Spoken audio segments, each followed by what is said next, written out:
The warning light had been blinking for 3 hours before Marcus Hale finally looked at it. He was eating a cold sandwich at the time, boots up on the control panel, staring at the ceiling of his small ship like it owed him money. The stubborn mule was a salvage tug, old, dented, smelling faintly of burned wiring and engine grease. She was not a pretty ship, but she flew, and she listened, and that was more than Marcus could say about most things in his life.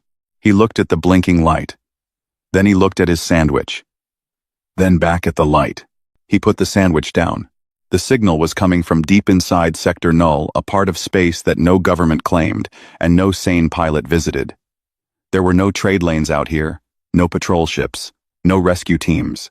If something went wrong in Sector Null, it stayed wrong. That was the rule everyone knew. But the signal was strong, and it was coded as a distress call. Marcus leaned forward in his chair and pulled up the data. The signal was broadcasting on a frequency he had never seen before. His computer took almost a full minute just to decode the language, which told him two things. First, whoever was out there was very far from home. Second, they were in serious trouble if they were broadcasting at all in a place like this. He sat with it for a moment. He was a practical man. He did not do things without reason, but he was also a man who had grown up fixing things, broken engines, cracked pipes, torn wires, and something in him could never quite ignore a thing that needed fixing. He turned the stubborn mule toward the signal and pushed the throttle forward. It took 40 minutes to reach the source. When he did, Marcus stopped the ship and just stared out the front window for a long time. He had seen big ships before. He had salvaged pieces of old warships, military cruisers, colony transports the size of city blocks. But the vessel floating in front of him was something else. It was enormous, dark-hulled, built with sharp angles and long sweeping lines that looked almost like the wings of some deep-sea creature. It was clearly a warship, clearly built by minds that thought very differently from human ones, and clearly in serious trouble. 3 of its main engine sections were venting bright plasma in long, hissing streams that lit up the black of space like broken neon signs.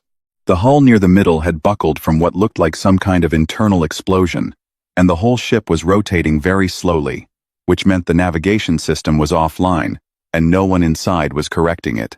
Marcus looked at it for another moment. Then he opened a cargo locker, pulled out his tool belt, and started getting ready. Docking with a drifting ship of that size was not simple. It took careful work with the mule's positioning thrusters, a lot of very focused breath-holding, and one moment where Marcus quietly said a word he did not say in polite company. But the magnetic docking clamp caught, and the connection held, and he cut through the outer airlock with a portable cutter and stepped inside. The ship was dark. Emergency lighting, a dim red glow, ran along the floor in strips, just enough to see by. The air was thin and cold, and Marcus pulled his breather mask over his face as he moved forward.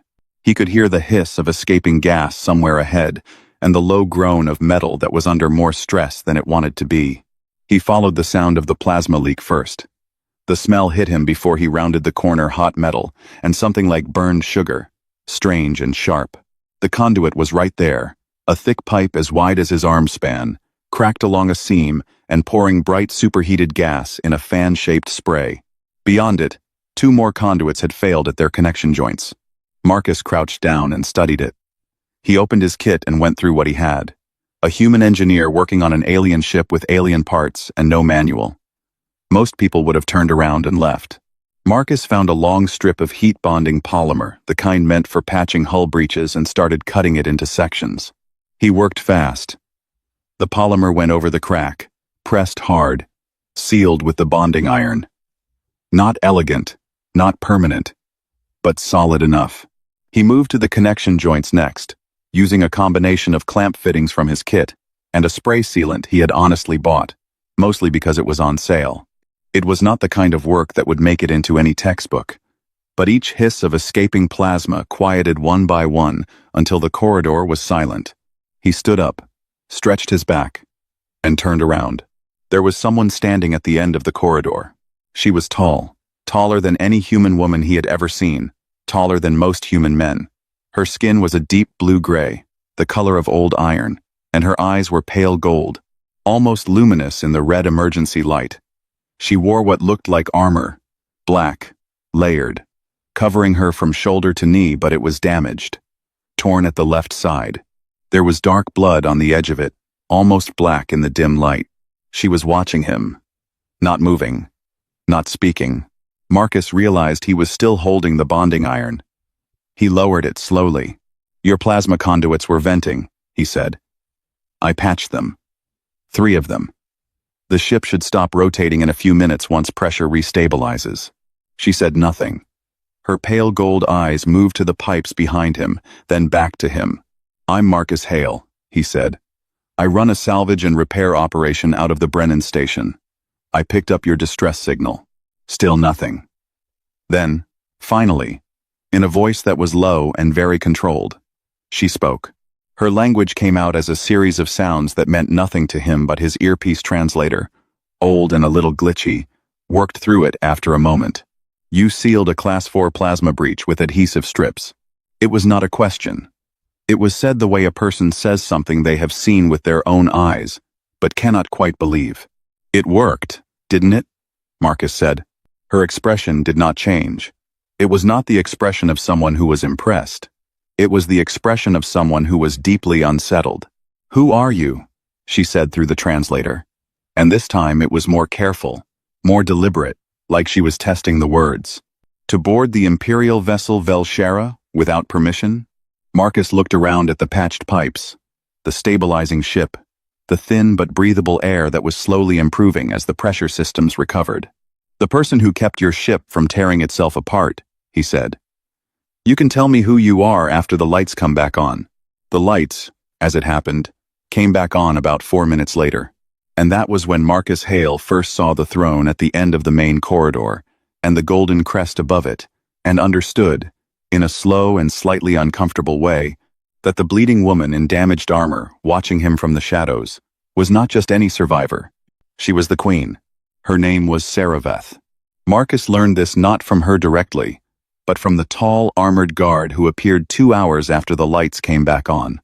The guard was clearly not happy about the human wandering around the ship. He made this clear with his posture, his expression, and the very large weapon he was carrying, which he kept pointed just slightly in Marcus's direction, not quite at him, but close enough to make a point. He escorted Marcus to a large room near the center of the ship. The room was not a meeting room or a waiting area. It was a throne room. Marcus had never been in a throne room before, and he found the whole thing somewhat excessive, given that the ship had nearly blown up an hour ago. But he kept that thought to himself. Queen Saraveth was already seated when he arrived. She had changed out of the damaged armor into something cleaner. Long dark robes, with a high collar, a thin band of black metal across her forehead that he guessed was a crown of some kind. The wound on her side had been dressed. She sat very straight and very still, and her gold eyes followed him all the way across the room. Around her stood 6 members of her court advisors or nobles of some kind. Marcus guessed all of them in various states of recovery. Some were pale. One was leaning on a staff. All of them were staring at Marcus with an expression that fell somewhere between confusion and disgust. He stopped a few feet from the throne. He did not bow. It was not that he was trying to be disrespectful. It simply did not occur to him. "You are the one called Marcus Hale," Saraveth said through the translator. Her voice was flat and formal. "That's right," he said. "You are human. Also right." One of the advisors made a small sound, something between a cough and a groan, at his casual tone. Saraveth did not react. "You boarded an Imperial vessel without clearance," she said. "You touched systems belonging to the Crown without authorization. You used," she paused, "just slightly non-standard materials on Class 4 infrastructure." "Non-standard materials that held," Marcus said. "If you want, I can leave and unpatch them." There was a very long silence. 2 of the advisors exchanged looks that said quite clearly they could not believe what they were hearing. Saraveth looked at him for a moment. Then she turned to an advisor and spoke in her own language. The advisor moved to a small console and returned with something, a flat panel with numbers on it. "This is what you are owed for the repair work," Saraveth said. Marcus looked at the number. It was generous. More than generous, honestly. He did the quick math in his head. New engine parts for the mule. 3 months of docking fees. A few good meals. That works, he said. Saraveth's chin lifted slightly. I will double it. Marcus blinked. What for? Because I am a queen, she said simply, and I do not pay minimum price for anything. Marcus considered this for about 2 seconds. All right, he said. I won't argue with that. He was about to ask the advisor about the payment transfer when Saraveth spoke again. Her voice had changed slightly, still controlled, but with something underneath it that was harder to name. How did you know what to do? Marcus paused. What do you mean? The conduits. The seals. You came aboard a vessel you had never seen, built by a civilization you have clearly never encountered, using tools from your own small ship. Her gold eyes were steady on him. How did you know what to do? He thought about it honestly for a moment. I didn't know exactly, he said. I know how plasma conduits work in general. The physics doesn't change much species to species pressure, heat, flow. I could see where it was failing. The rest was just working with what I had. Your materials were inadequate for the task. My materials got the job done, Marcus said, and there was no argument in his voice, just a simple statement of fact. Back home, there's a saying. You use what you've got. You don't wait for the perfect tool. You make the current tool work. Saraveth was quiet for a moment. The Kethori do not repair things that are broken, she said. When a component fails, it is removed and replaced with one that functions correctly. Repair implies imperfection. Imperfection is not acceptable in imperial systems. Marcus looked at her. So what happens to the broken parts? The ones you remove? They are discarded. He nodded slowly. Then you've been throwing away a lot of good things. The room went absolutely silent. It was the kind of silence that happened when something had been said that could not be unsaid. The advisors had gone rigid. The guard near the door had straightened up. Even the soft hum of the newly repaired ship systems seemed to hold its breath. Saraveth looked at Marcus with an expression he could not fully read. It was not anger. It was something more complicated, like a person who had been told something obvious that had somehow never occurred to them before, and did not yet know how to feel about it. She raised one hand. The advisors, the guards, the entire court moved to leave the room, in complete silence. They filed out through the side doors, and within a minute, the throne room held only 2 people. Saraveth stood from the throne. She was even taller standing. She walked toward him slowly, stopping a few feet away, and studied him in the quiet way that made Marcus feel like a piece of machinery being evaluated. You are not afraid of me, she said. Should I be? Every being who has stood in this room has been afraid of me. It is the appropriate response. I'm sure it is, Marcus said. But you're not going to hurt me. If you were, you would have had your guard do it when I first came through the airlock. You let me patch your ship. You paid me. You asked me a question. He paused. People who are about to hurt you don't ask questions. She was quiet for a long moment. The gold eyes did not leave his face. You see things plainly, she finally said. It's a habit, he said. Ships don't care about rank. Engines don't respond to titles. Things either work or they don't. And if they don't, you find out why, and you fix them. Saraveth turned away from him and walked slowly toward the far window of the throne room. Through the thick glass, the stars of Sector Null stretched out in every direction, cold and far, and indifferent. My empire, she said quietly, almost to herself, has several things that do not work. Marcus waited. She turned back to look at him. I will have you taken to suitable quarters for the journey to Velmora Prime. You will be returned safely to whatever station you came from after that. She paused. Unless you have other business in the area. I don't, Marcus said. Then I will make a proposal, she said.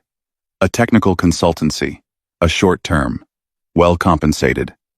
Her voice was even and formal again, the queen fully back in place. The Velshera is not the only vessel in my fleet with failing components. Marcus looked around the throne room, the dark walls, the golden crest, the stars outside the window. He thought about the cold sandwich he had left half-eaten back on the mule. All right, he said. But I'll need access to the full engineering schematics and a proper workspace. You will have them. And I pick my own repair methods. There was a pause. A slight, almost invisible tension around her jaw. Within reason, she said. Marcus nodded. He figured that was as close to a yes as he was going to get from a queen. He turned to leave, then stopped. One more thing. He looked back at her. Thank you for the payment. Both amounts. Saraveth said nothing. But as Marcus left the throne room, and the doors slid shut behind him, there was something in her expression, something quiet and unreadable, that had not been there when he first walked in. Velmora Prime was the kind of planet that made a person feel very small. Marcus stood at the window of his assigned quarters, a suite in the Imperial Palace that was larger than his entire ship, and looked out at the capital city below. It was enormous. Dark towers rose into a sky the color of deep ocean water. Wide bridges connected them like threads in a web. Ships moved in careful, organized lines through the air traffic lanes. Everything was precise. Everything was ordered. Everything looked like it had been built to last forever. It also looked, Marcus thought, like a place that had not changed in a very long time. He had been on Velmora Prime for 4 days. In that time, he had been given a workspace in the palace engineering wing, a large room that smelled of cold metal and machine oil, which he found immediately comfortable. He had been handed a data tablet with the schematics of 6 Imperial warships, all showing different kinds of system failures. And he had been largely left alone, which suited him fine. On the 5th day, Saraveth walked into his workspace without announcement. Marcus was on the floor at the time, halfway under a section of engine housing they had brought in for him to examine. He heard the doors open and the sound of footsteps and slid out, expecting one of the engineering staff. He found instead the Queen of the Kethori Empire standing in the middle of his workspace, looking around at the scattered tools, the open panels, the half-disassembled parts arranged in rows on the floor. This is very disorganized, she said. I know where everything is, Marcus said. He stood up and wiped his hands on his jacket. Did you need something? I came to observe, she said. He looked at her for a moment, then shrugged, and went back under the engine housing. Pull up a chair, he said from underneath it. She did not pull up a chair. She stood. But she stayed. Over the next hour, she watched him work, and occasionally, she asked questions, precise, technical questions, that told him she understood more about engineering than she let on in public. He answered them plainly. She listened without interrupting. It was, Marcus thought, a surprisingly comfortable way to spend an afternoon. Over the following week, she came back every day. They argued often. She believed in replacement over repair. It was deep in the Kethori way of thinking, deep as bone. He believed in understanding why something had failed before deciding what to do about it. She found his methods slow. He found her methods wasteful. They went back and forth with the particular energy of 2 people who are used to being right and are surprised to find the other one capable of keeping up. But the work moved forward, and the ships, one by one, were improved. It was on the 10th day that Marcus noticed something else. He had been going through the maintenance logs of the Imperial fleet, a long, dry read, but he had learned years ago that the history of a machine told you more than any inspection. Deep in the data, buried under layers of official reports, he found a pattern. Supply runs to 3 vassal systems. Harith, Vorkaya, and the Delmi cluster had been logged as completed for the past 11 years. But when he cross-referenced the actual delivery records, the numbers did not match. Resources had been allocated, marked as sent, but the records on the receiving end told a different story. The distribution network, the chain of relay stations and cargo ships that moved supplies between the core worlds and the outer systems was broken. Had been broken for years, not dramatically broken. Just quietly, slowly, consistently failing, like a pipe with a small leak that nobody noticed until the ceiling came down. He brought it to Saraveth that evening. She looked at the data for a long time without speaking. Then she called in 3 senior advisors and 2 Imperial logistics ministers, and they looked at it too. The room got very quiet. This cannot be correct, one of the ministers said. It is correct, Marcus said. I've checked it 3 times. The relay stations at points 7, 12, and 19 in the outer distribution chain have been operating at degraded capacity for over a decade. Cargo is being lost in transit. rerouted incorrectly, or sitting in holding patterns nobody is monitoring. The vassal worlds aren't getting what they were promised. The relay stations were serviced regularly, the minister said stiffly. They were reported as serviced, Marcus said. There's a difference. Another silence. Saraveth had not looked up from the data. Her face was very still. How long to fix it? She asked. The stations themselves? A few weeks each, if I have the right crew. But the bigger fix is the monitoring system. Right now there's no automatic flag when a delivery goes wrong. You need a system that catches failures in real time and routes them for immediate review. That's a software problem. Maybe 2 weeks to build something workable. One of the advisors leaned toward the Queen and spoke quietly in Kethori. Marcus's translator caught most of it. Something about the cost of admitting the network had been broken and what that would mean for the ministry responsible. The cost of not admitting it, Marcus said plainly, is 3 systems full of people who feel abandoned by their empire, which is probably why they're talking about leaving it. The advisor went very quiet. Saraveth looked up from the data. She looked at Marcus with the same careful, measuring expression he had come to recognize. Then she looked at her advisors. Give him whatever he needs, she said. What followed was 6 of the most intense weeks of Marcus's professional life.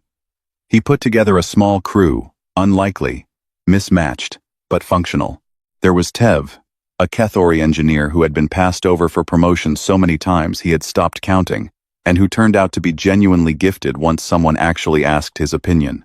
There was Liss, an archivist who knew the Imperial data systems better than anyone and was quietly desperate for something useful to do with that knowledge.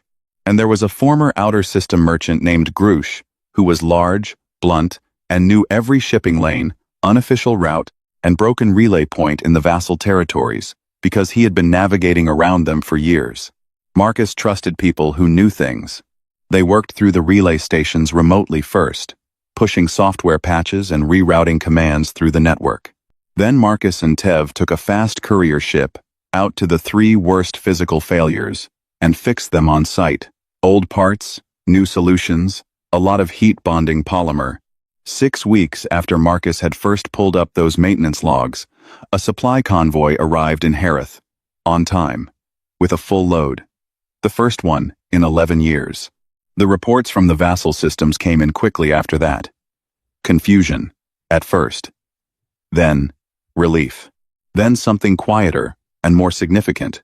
A change in tone from the local governors, a stepping back from the sharp language that had been filling the diplomatic channels for months. The rebellions did not end, but they cooled, measurably, like a fire that had been given a little water. Not put out, but brought down from roaring to smoldering. The Imperial Council was baffled. They had expected the outer systems to need a decade of careful political management. They had models and projections, and long strategies built around it. Marcus had fixed the supply chain. The night the first convoy arrived in Harith, Saraveth found him in his workspace again. It was late. The palace was quiet. She came in without ceremony, without advisors, and sat in the chair. She had eventually started using the worn one in the corner that Marcus had dragged in from a storage room, and that was completely unsuitable for a queen by any reasonable standard. She sat in it anyway. The council does not understand what happened, she said. The council was managing a political problem, Marcus said. It wasn't a political problem, it was a logistics problem. People, in my experience, prefer complicated explanations. People prefer explanations that keep them in control, he said. If the problem is political, you need politicians. If it's a broken pipe, you need a wrench. The council doesn't carry wrenches. Saraveth was quiet for a moment. The gold eyes looked at him steadily. And you do. Always, Marcus said. She looked at the workspace, the tools on the walls, the schematics pinned to the boards, the half-repaired components lined up in careful order on the tables. Her empire, laid out in pieces, being put back together by a human from a second-rate salvage tug who ate cold sandwiches and argued with queens. There is something else, she said. Something larger. She paused. I was going to wait before telling you, but I find that I trust your thinking. Marcus set down the calibration tool he had been holding. He gave her his full attention. She told him about the Dravok. The Dravak ascendancy had been watching the Kethori Empire for 30 years. They were patient, in the way that only old civilizations could be, the kind of patience that was not calm, but calculated. The kind that waited for exactly the right crack before it pushed. They had watched the vassal systems grow restless. They had watched the imperial fleet age without adequate upgrades. They had watched the border patrols thin out in the years when funding went elsewhere. And then, without a formal declaration of war, the Dravak did not bother with formalities. They moved. 3 Kethori border fleets were hit in the same hour. The first was overwhelmed completely. The second retreated with heavy losses. The third managed to hold its position for 6 hours before pulling back to avoid destruction. By the time Saraveth received the news in her palace on Velmora Prime, the Dravak had already pushed 30 light minutes into Kethori space, and were still moving. The Imperial Council was called into emergency session. Marcus sat in the back of the room, which he had not been invited to, but which no one had technically told him to leave. He listened for 2 hours while the most powerful military and political minds in the Empire argued. Their conclusion, reached with great seriousness and considerable ceremony, was to fall back. A full strategic withdrawal from the border regions. Let the Dravak advance into the outer territories. Begin a 100-year rebuilding plan. Protect the core worlds. Accept short-term loss for long-term survival. It was logical. It was carefully reasoned. It was. Every advisor in the room agreed. The correct response. Marcus thought it was the worst idea he had ever heard. He said so. The room went very quiet, in a way that rooms tended to go quiet around him these days. Several council members looked at each other. One of them started to say something about how a human consultant had no standing to. Let him speak, Saraveth said from the head of the table. Her voice was flat and did not invite argument. Marcus stood up. He was still in his work jacket. He had been in the middle of a repair job when the emergency session was called. He had a grease stain on his left sleeve. 100-year retreat tells every vassal world you just fixed that their empire abandons them when things get hard, he said. You'll lose the outer systems permanently. Not to the Dravak. Just gone. Done. And 100 years from now you won't have an empire to rebuild. We do not have the military strength to hold the border, the senior admiral said coldly. You don't need to hold the border, Marcus said. You need to make advancing past the border too expensive to be worth it. He pulled up a map of the contested zone on the room's display. 3 fingers of Dravak advance, moving inward like rivers. Between them, stretches of space filled with debris fields, asteroid clusters, old mining installations, decommissioned relay stations. The Dravak have never fought humans, Marcus said. They have 30 years of data on Kethori military doctrine. They know your formations, your response times, your standard defensive patterns. They've planned for everything you would normally do. He tapped the map. They have no data on what I would do. One of the admirals leaned forward. You are one person. I'm one person with a repair kit and no respect for the way things are normally done, Marcus said. Which is honestly more dangerous. He proposed a plan that made the admirals deeply uncomfortable. It was not a traditional defensive strategy. It did not involve forming up fleet lines and engaging in organized combat.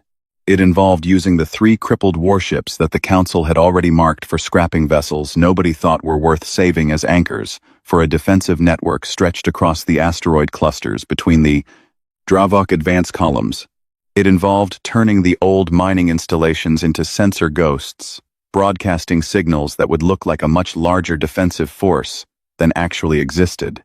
It involved supply lines run through routes the Dravak would consider impassable, because every navigation chart in the known galaxy agreed they were impassable. The charts were wrong.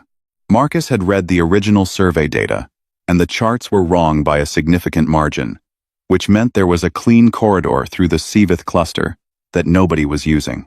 And it involved doing all of this very quickly, with whatever was on hand, in ways that no military planner in the room would have considered acceptable under normal circumstances. There was a long silence after he finished. This plan, the senior admiral said carefully, relies heavily on improvisation. Yes, Marcus said. Imperial military doctrine does not permit improvisation. Imperial military doctrine, Marcus said, Also didn't account for a human salvage engineer, so I think we're already off the map. Saraveth authorized the plan. She gave him 3 warships, access to the mining installations, a fast logistics crew, and a direct communication line to the fleet commanders. She gave him these things over the strong objections of half her council, and she did it with the kind of authority that meant the objections stopped after that. Marcus went to work. The next 17 days were the most exhausting of his life. He slept in 4-hour stretches on a cot in the logistics center. He ate whatever someone handed him and drank too much coffee. The Kethori did not have coffee, but Tev had found something close that worked well enough. He redesigned the sensor network 3 times as new information came in about the Dravok advance. He argued with fleet commanders, charmed supply officers, and fixed a critical navigation system on one of the crippled warships personally while it was actively being prepared for deployment.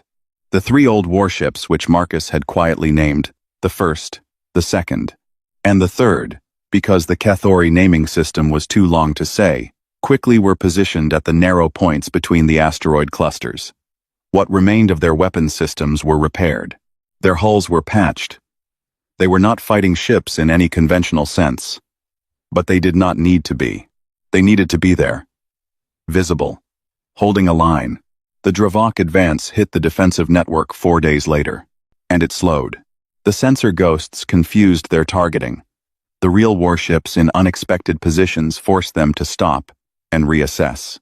The supply lines through the 7th cluster meant the defensive force did not run out of ammunition or power on the timeline the Dravok had planned for. Every time the Dravok adjusted, the response they got was not what their models predicted. Kethori forces did not behave the way Kethori forces were supposed to behave, because a human was telling them what to do. The advance stalled on day 11. On day 14, one of the Dravok advance columns pulled back to reorganize. On day 17, the overall advance stopped. It was not a victory. It was a breathing space. But breathing space was what the Empire had needed. Marcus was on the stubborn mule when the last Dravok column halted. He had taken her out to check a relay beacon that had gone quiet in the outer edge of the defensive line. The mule was not a warship. She had no weapons. She was a salvage tug with a magnetic docking clamp and a very stubborn engine. But she was fast, and she was small, and she moved through tight spaces that larger ships couldn't manage. He was on his way back when the proximity alert fired. A Dravok strike craft fast, single pilot, the kind used for precision hits, had come through the asteroid field on a route that should have been covered by a sensor post. The sensor post had failed. Marcus knew it had failed because he had been going out to fix it. The strike craft was not targeting him. It was targeting the troop transport 3,000 kilometers behind him, a Kethori ship carrying 2,000 soldiers toward the defensive line. There was a brief and very clear moment where Marcus understood exactly what was about to happen and exactly what his options were. He pushed the stubborn mule to full throttle and put her between the strike craft and the transport. The mule took the hit across her port side. The explosion threw her sideways and blew out every system on the left half of the ship. Marcus hit the emergency bulkhead seal, cut power to the damaged sections, and managed to keep the core hull intact through what could only be described as a combination of good engineering and extremely aggressive button pressing. The troop transport survived. The Dravok strike craft, having expended its main weapon, and now, in the middle of active sensor coverage, turned and ran. The stubborn mule drifted. Her systems were mostly dark. Her port engine was gone. She was alive. Just barely. The way things Marcus cared about tended to stay alive. And Marcus himself was alive, though his left arm was burned from a conduit rupture, and he was going to have an impressive bruise along his ribs for weeks. He sat on the floor of the tilted bridge, in the dark and the quiet, and breathed. His emergency beacon was already transmitting. The first ship to dock with him was not a rescue vessel. It was small, fast, and bore the Imperial seal. When the airlock opened and Saraveth stepped through alone, in full armor, moving quickly, Marcus understood that she had come herself. She crossed the damaged bridge in a few strides, and crouched down to where he was sitting against the wall. She looked at his arm. She looked at his face. Her gold eyes were very steady, but there was something moving behind them that was not as steady at all. "You took the hit," she said. "The transport had 2,000 people on it," Marcus said. "You had one. Then the math was easy," he said. She was quiet for a moment. The mule groaned around them. Somewhere in the ship, something small and broken clinked against the floor. "Your ship is badly damaged," Saraveth said. Marcus looked around at the dark walls of the mule, his ship, his home. The only thing in the galaxy that was entirely his. "She'll hold," he said. "She always holds." Saraveth said nothing. But she sat down on the floor of the tilted bridge beside him, the queen of the oldest empire in this part of the galaxy, sitting on the floor of a broken salvage tug in the middle of a war zone, and she stayed there while the rescue crews came, and the ships were secured, and the battle, for now, was done. The ceasefire came 12 days after the Dravok advance stopped. It was not the end of the conflict, everyone understood that. The Dravok had not been defeated. They had been slowed, surprised, and made to understand that the Kethori Empire was not the open door they had expected to walk through. They pulled back to regroup and sent a diplomatic signal requesting a temporary halt in hostilities. Saraveth accepted it, not because she trusted the Dravok, but because it gave her time, and time was what she needed most. The vassal systems held. Harith sent a formal statement of support to the imperial capital, the first in 6 years. Vorkaya offered to contribute 3 of its own patrol ships to the border defense. The Delmi cluster stayed quiet, which after the past year was as close to positive news as anyone had expected. The empire was not fixed, but it was standing. And it was standing differently than before, more firmly, with better weight distribution, like a structure that had been quietly reinforced without anyone realizing the work was happening. The Imperial Council called it a historic achievement. They held a formal ceremony. Several medals were issued. Long speeches were made in the grand hall of the palace about Kethori's strength and imperial resilience. Marcus was not at the ceremony. He was in the palace hangar, lying under the stubborn mule, reattaching the port thruster assembly with a socket wrench and a lot of patience. The mule had been brought in and repaired in the 2 weeks since the battle. Tev and his team had rebuilt the port engine from salvaged components, not original parts, not expensive replacements, but solid, reliable work that would hold. The hull had been patched. The systems had been restored. She was not pristine. She never had been. But she flew, and her lights came on, and the engine turned over steady and clean when Marcus ran the test cycle. He was tightening the last bolt on the thruster mount when he heard footsteps. He slid out from under the ship. Saraveth stood in the hangar. She was alone. No guards, no advisors, no court. She was wearing armor, but the formal crown band was absent. She looked, more than he had ever seen her look, like a person rather than a title. She looked at the mule for a moment. "She is repaired," Saraveth said. "Mostly," Marcus said. "She'll need a few weeks before I'd take her through anything rough. But she'll fly." Saraveth nodded slowly. She walked around the front of the ship, examining the hull, the new patches, the old ones, the scars from years of hard use, and one recent act of considerable stupidity. She stopped at the port side, where the worst of the damage had been. "We scanned this ship," she said. "After the battle. A full structural analysis." "Looking for weaknesses?" Marcus asked. "Looking for answers," she said. "Every repair you have ever made to this vessel is visible in the scan. Every patch, every seal, every improvised fix going back years." She paused. "None of them have failed." Marcus leaned against the mule's hull with his arms crossed. "She's a good ship. The materials are substandard," Saraveth said plainly. "The components are mismatched. The repairs do not follow any standard methodology. And yet the ship holds. Better, in many places, than the original construction." She turned to look at him. Why? He thought about it honestly, the way he always tried to think about things. "Because I cared whether they worked," he said. "Every time I fixed something on this ship, it mattered, not just as a job. She's mine. She carries me home. When I seal a breach, I seal it like it has to last, because for me, it has to last." Saraveth was quiet. The hangar was large and still around them, the kind of quiet that exists in big spaces late in the day. The Kethori do not think this way, she said. We build for permanence. When something fails, we do not believe it can be made trustworthy again.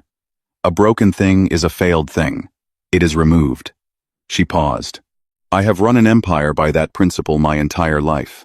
And how has that worked out? Marcus asked. Not unkindly. Just directly. She almost smiled.